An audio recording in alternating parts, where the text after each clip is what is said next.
నమస్తే, నేను మధు. నిన్న సీఎం చంద్రబాబు నాయుడు గారు ఢిల్లీకి వెళ్ళిన విషయం అందరికీ తెలిసిందే. అక్కడ ఎంతో మంది ప్రముఖులను కూడా కలిశారు.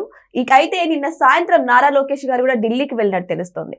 అయితే తండ్రి తర్వాత కొడుకు ఎందుకు ఢిల్లీకి వెళ్లాల్సి వచ్చింది, అక్కడ ఏం జరుగుతుంది, మరి ఢిల్లీ పెద్దలతో సమావేశాల్లో ఏం జరిగింది, ఈ రోజు మనం తెలుసుకుందాం. ప్రస్తుతం మనతో పాటు ఉన్నారు సీనియర్ జర్నలిస్ట్ సిఎస్ రావు గారు. వారిని అడిగి మరిన్ని విషయాలను తెలుసుకుందాం. నమస్కారం సార్. సార్, నిన్న ఏపీ సీఎం బాబు గారు ఢిల్లీకి వెళ్ళిన విషయం అందరికీ తెలిసిందే. కానీ ఇప్పుడు నారా లోకేష్ గారు కూడా వెళ్ళినట్టు తెలుస్తుంది. వెంటనే అసలు ఏం జరుగుతుంది సార్ ఢిల్లీలో?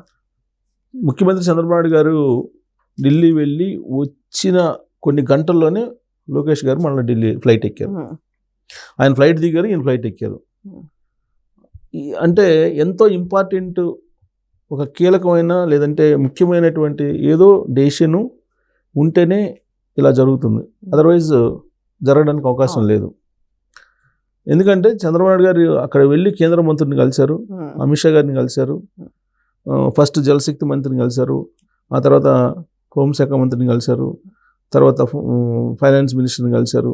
వీళ్ళందరినీ కలిశారు. రాష్ట్రానికి సంబంధించినటువంటి పెండింగ్ ప్రాజెక్ట్స్, ఇప్పుడు రైల్వే మంత్రిని కలిశారు, అశ్విని వైష్ణవ్ని కలిశారు. ఎవరెవరిని కలిశారు వాళ్ళకి సంబంధించినటువంటి అంశాలన్నింటినీ కూడా ప్రస్తావించారు. లోకేష్ గారు మరి ఎందుకు వెళ్ళారు? ఇప్పుడు ఆయనేమో అశ్విని వైష్ణవ్ని కలిసి విశాఖకు సంబంధించినటువంటి మెట్రోని తీసుకొచ్చారు, మెట్రోని కన్ఫర్మ్ చేసుకొని వచ్చారు. అలాగే నల్లమల సాగర్ ప్రాజెక్టు గురించి జలశక్తి మంత్రిని కలిసి మాట్లాడారు. నల్లమల సాగర్ అమిత్ షా గారిని కలిసి అమరావతి రాజధాని ఈ పార్లమెంట్ సమావేశాలనే బిల్లు ఓకే చేసేలాగా చూడండి అని చెప్పేసి చెప్పారు. నిర్మలా సీతారామన్ గారిని కలిసి పెండింగ్ పోలవరానికి రావాల్సినటువంటి పెండింగ్ బకాయిలు కానీ లేదా రాజధాని నిర్మాణానికి సంబంధించినటువంటి రుణం కానీ వీటన్నిటి గురించి ఫైనాన్షియల్ ఇష్యూ గురించి మాట్లాడారు. ఇదంతా జరిగిన తర్వాత కొన్ని గంటల్లోనే లోకేష్ గారు ఢిల్లీ వెళ్ళారని అంటే చంద్రబాబు నాయుడు గారు ఏదైతే ఆయన కలిసి మాట్లాడారో వాటికి భిన్నమైనటువంటి ఇష్యూ ఏదో ఒకటి ఉండి ఉండాలి. ఏముంటుంది?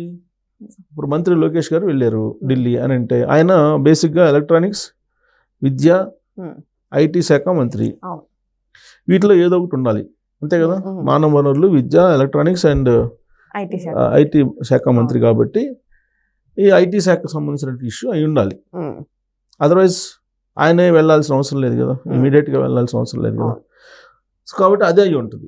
ఏదో ఒక ఇండస్ట్రీస్కి సంబంధించి ఐటీకి సంబంధించినటువంటి ఒక పెద్ద సెన్సేషనల్ న్యూస్ని లోకేష్ గారు తీసుకొస్తారని చెప్పి ఎక్స్పెక్ట్ చేస్తున్నారు. ఎందుకు ఎక్స్పెక్ట్ చేస్తున్నారని అంటే ఇటీవల కాలంలో కేంద్ర ప్రభుత్వం మైక్రోసాఫ్ట్తో ఒక పెద్ద డీల్ కుదుర్చుకుంది. 1,60,000 కోట్ల రూపాయలకు సంబంధించినటువంటి డీల్ అది. అది ఇండియాకు వస్తుంది. ఇండియాలో మైక్రోసాఫ్ట్ని రీసెర్చ్ సెంటర్లో అవి పెట్టాలని చెప్పేసి. అయితే ఏ రాష్ట్రంలో పెడతారు అనేది పెద్ద క్వశ్చన్. జనరల్గా కంట్రీ టు కంట్రీ ఒప్పందాలు జరుగుతాయి. ఒప్పందాలు జరిగినప్పుడు కంట్రీలోకి వచ్చినప్పుడు ఆ కంట్రీలో ఏ రాష్ట్రంలో పెట్టాలి అనేది సహజంగా వస్తుంది. ఇప్పుడున్నటువంటి పరిస్థితుల్లో అన్ని రాష్ట్రాలు పోటీ పడుతున్నాయి. ఒకవైపు గుజరాత్ పోటీ పడుతుంది, ఇంకొక వైపు కర్ణాటక పోటీ పడుతుంది, మరోవైపు తెలంగాణ పోటీ పడుతుంది. వీటన్నిటి నడుమ ఆంధ్రప్రదేశ్ కొత్త రాష్ట్రం. యాక్చువల్గా పేరు పాతదే, రాష్ట్రం మాత్రం కొత్తది. తెలంగాణ అనేది పేరు కొత్తది, రాష్ట్రం పాతది. అక్కడ ఆంధ్రప్రదేశ్ అనేది కొత్తది, కొత్త రాష్ట్రం, పేరు పాతదైనప్పుడు కూడా అక్కడికి ఎవరైనా రావాలి అని అంటే అన్నీ ఆలోచిస్తున్నారు. ఇలాంటి పరిస్థితుల్లో నరేంద్ర మోడీ గారు ఏం చేయాలి? ఖచ్చితంగా ఇప్పుడు ఇంట్లో ఒక 4-5 పిల్లలు ఉన్నారనుకోండి, తల్లిదండ్రులకు ఎవరి మీద కొంచెం అభిమానం ఎక్కువ ఉంటుంది? పెద్ద కొడుకు మీద, పెద్దవాళ్ళ మీద ఉంటుంది. అంటే కొంచెం వెనకబడి కొంచెం అమాయకంగా ఉండే వాళ్ళ మీద ఎక్కువ ప్రేమ ఉంటుంది. తెలియగల వాళ్ళ మీద వాళ్ళు ఎలా అయినా బతుకుతారులే అని చెప్పేసి అనుకుంటారు. లేదా స్థిరపడినటువంటి వాళ్ళ మీద వాళ్ళు ఎట్టయినా బతుకుతారులే, వాళ్ళ దేవుళ్ళు అనుకుంటారు. తల్లిదండ్రులు ప్రేమ కానీ తల్లిదండ్రుల యొక్క కన్సర్న్ కానీ ఎప్పుడు కూడా బాధల్లో ఉన్నటువంటి వాళ్ళ మీద, ఇబ్బందులు పడేటువంటి వాళ్ళ మీదనే ఎక్కువ ఉంటుంది. అలాగే ఇప్పుడు దేశంలో ప్రధానమంత్రి నరేంద్ర మోడీ గారు ఉన్నారు. ఆయనకు అన్ని రాష్ట్రాలు ఒకటే. ఆ అన్ని రాష్ట్రాలు ఒకటైనప్పుడు అభివృద్ధి చెందినటువంటి రాష్ట్రాలకు సహాయం అయితే చేయరుగా. ఏదైతే వెనకబడిందో, ఏదైతే ఇబ్బందులు పడుతుందో ఆ రాష్ట్రానికి సహాయం చేయాలని చెప్పేసి అనుకుంటారు ప్రధానమంత్రికి ఎవరున్నా సరే. సో ఇప్పుడు ఆంధ్రప్రదేశ్కి ఆయన వీలున్నంత వరకు ఎక్కువగా ప్రాధాన్యత ఇస్తూ ఉన్నారు కూడా. 2024 నుంచి మనం చూస్తే ఈ 22-23 నెలల్లో మీకు దాదాపుగా 23 లక్షల కోట్ల రూపాయల విలువైనటువంటి ఒప్పందాలు కుదిరాయి. వాటిలో దాదాపు 7-8 లక్షల కోట్ల రూపాయల విలువైనటువంటి ప్రాజెక్ట్స్ లాంచ్ అయ్యాయి. దాదాపు 7-8 లక్షల ఉద్యోగాలు క్రియేట్ అయ్యాయి. ఇవన్నీ చూస్తున్నారు. గణతంత్ర దినోత్సవం రోజు మొత్తం డేటా చెప్పారు కదా, మొత్తం ఆంధ్రప్రదేశ్లో ఏం జరిగింది, ఎంత ఉద్యోగాలు ఉన్నాయి, ఎన్ని కంపెనీలు వచ్చాయి, ఇవన్నీ కూడా. సో కాబట్టి ఎన్నుకబడినటువంటి రాష్ట్రం కాబట్టి బైఫర్కేషన్ చట్టంలో కూడా ఉంది కాబట్టి సహాయం చేయాల్సినటువంటి బాధ్యత ఆయన మీద ఉంది. అంతేకాదు 2014 ఎన్నికల ప్రచారంలో కూడా నరేంద్ర మోడీ గారు చెప్పింది ఏంటంటే రాజధాని నేను కట్టిస్తాను, ఢిల్లీ తరహా రాజధాని కట్టిస్తానని చెప్పి హామీ ఇచ్చారు ఆయన. పోలవరం నిర్మించిస్తాను, జాతికి అంకితం చేస్తానని కూడా ఆయన చెప్పారు. కాబట్టి ఇన్ని చెప్పినటువంటి నరేంద్ర మోడీ గారు ఖచ్చితంగా సహాయ సహకారంలో అందిస్తారు. పైగా ఎన్డీఏ ప్రభుత్వం ఇక్కడ ఉంది రాష్ట్రంలో, అక్కడ దేశంలో కూడా ఎన్డీఏ ప్రభుత్వం. ఈ కోఆర్డినేషన్ని ఉపయోగించుకొని ప్లస్ చంద్రబాబు నాయుడు గారి యొక్క బ్రాండ్ నేమ్ను ఉపయోగించుకొని, అలాగే లోకేష్ గారి యొక్క ఆయన విదేశాల్లో చదివచ్చారు, స్టాన్ఫోర్డ్ లాంటి యూనివర్సిటీలో చదివచ్చారు, ప్రపంచ బ్యాంకులో ఆయన జాబ్ చేశారు, వరల్డ్ వైడ్ సినారియో ఏంటి అనేది తెలుసు, టాప్ కంపెనీస్ ఏంటో తెలుసు, రాబోయేటువంటి రోజుల్లో ఆర్టిఫిషియల్ ఇంటెలిజెన్స్ లీడ్ చేస్తుందని చెప్పి తెలుసు, క్వాంటమ్ టెక్నాలజీ లీడ్ చేస్తుందని తెలుసు. అందుకే వాటి రిలేటెడ్కి సంబంధించినటువంటి కంపెనీలని లాంచ్ చేయాలి అనేటువంటి ప్రయత్నం చేస్తూ ఉన్నారు గత కొంతకాలంగా. దాంట్లో భాగంగానే గూగుల్ ఏఐ సెంటర్ వైజాగ్ వచ్చింది. ఇప్పుడు తాజాగా మైక్రోసాఫ్ట్ కూడా వచ్చింది అనుకోండి.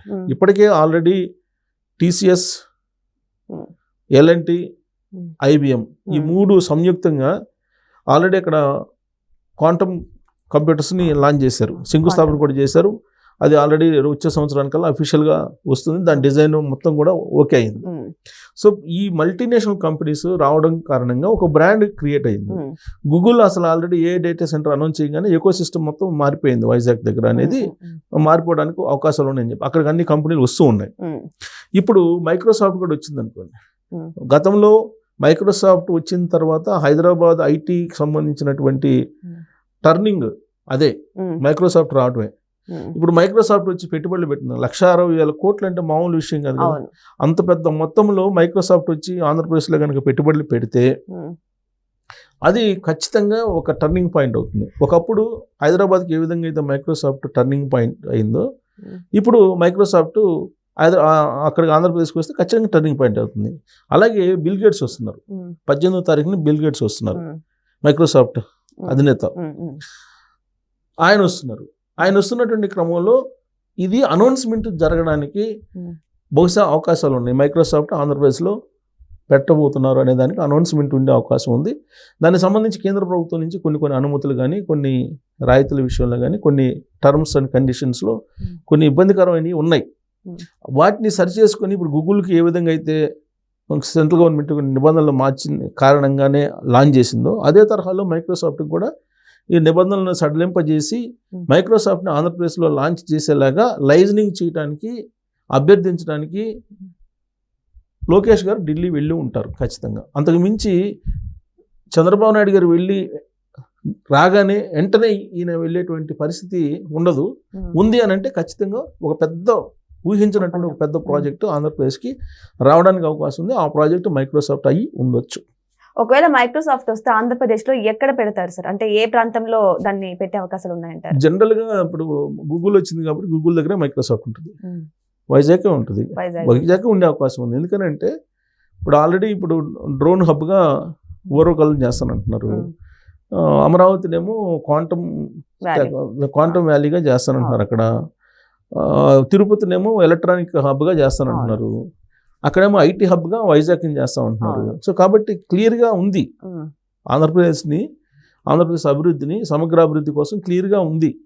ఒక బ్లూ ప్రింట్ అయితే ఉంది, దాని ప్రకారమే వస్తుంది. ఇప్పుడు గూగుల్ వచ్చింది కాబట్టి ఖచ్చితంగా గూగుల్ దగ్గరే వస్తుంది మైక్రోసాఫ్ట్ కూడా.